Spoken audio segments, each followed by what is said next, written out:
খালি মাথায় নামাজ পড়া মাকরু, এটা তো মানুষের ফতুয়া, এটা কোনো হাদিসের ফতুয়া না, এটা আমাদের দেশের মানুষের ফতুয়া। খালি মাথায় নামাজ পড়লে মাকরু নয়, কিছু নাই, মাথা ঢাকতে হবে, এটা ফরজ নয়, ওয়াজিব না, সুন্নত না, মুস্তাহাব না। সুন্নত নয়, মুস্তাহাব নাই। যদি কেউ মনে করে যে নামাজের সময় শুধু মাথায় টুপি দেবো, তো আমি তো আপত্তিকর মনে করি।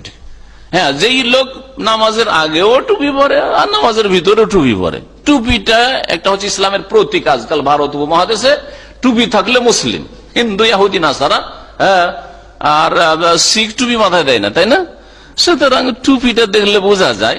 আজকাল দেখলাম বোম্বাই গিয়ে কয়েকবার থাকলাম, আর দেখলাম যে দাঁড়িয়ে নেই, প্যান্ট শার্ট, কিন্তু টুপি ছাড়ছে না, বোঝা যাচ্ছে হ্যাঁ মুসলিম ছেলে আছে।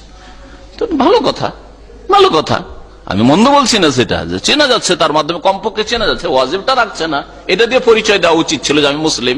ওয়াজিবটা রাখছে না, ঠিক আছে, চলো, হ্যাঁ, নিজের পক্ষ থেকে যেটাকে ইসলামিক সাজ বলছে সেটাই রাখছে, ওটা দিয়ে আমরা চিনতে পারছি যে মুসলিম, আলহামদুলিল্লাহ, ভালো কথা। কিন্তু এইটা রাস্তাঘাটেও পড়েন আর মসজিদেও পড়েন, তাহলে ইসলামিক সাজ।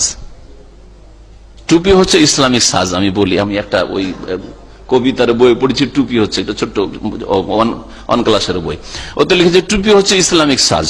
তো এতটুকু তো ঠিক আছে, ইসলামিক সাজ, কিন্তু এটা শরীয়তি সাজ না, শরীয়তি সাজ না, মুসলিমদের সাজ, পোশাক, মুসলিম চেনা যায় টুপি দেখলে, ভালো কথা। কিন্তু টুপি পরা মুস্তাহাব, আর টুপি পরলে বেশি নেকি হবে, পাগড়ি পরলে বেশি নেকি হবে, এইসব ভুল কথা। জাল হাদিস পাগড়ি সম্পর্কে যে কথা রয়েছে যে 70 গুণ নেকি বেশি পাবে যদি পাগড়ি পরে নামাজ পড়ে, এটা জাল হাদিস, জয়ীফ শুধু না, জাল, একবারে মিথ্যা।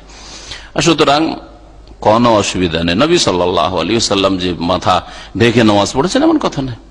জি, আর এটা শুধু ইহরামের সময় না, সব সময়। জি হ্যাঁ, তবে কখনো পাগড়ি থেকেছে, রাসূলুল্লাহ সাল্লাল্লাহু আলাইহি ওয়াসাল্লাম যখন পাগড়ি থেকেছে মাথায়, তখন পাগড়ি খুলেননি, পাগড়ি বাইরেও থেকেছে আর নামাজেও থেকেছে। আর যখন পাগড়ি নেই, আগে থেকে পাগড়ি নেই, তো নামাজের জন্য আলাদা করে পাগড়ি বাঁধেননি। যেমন এক শ্রেণীর আজকাল বিদাতি ভাইরা, ইমাম সাহেবরা গেল মেহরাবে, গেল ইমামতি জায়গাতে, তারপরে পাগড়িটাকে ভালো করে কষলো, আর তারপরে নামাজ শুরু করলো, বিদআত। এ ভাই দোয়া চাইছেন।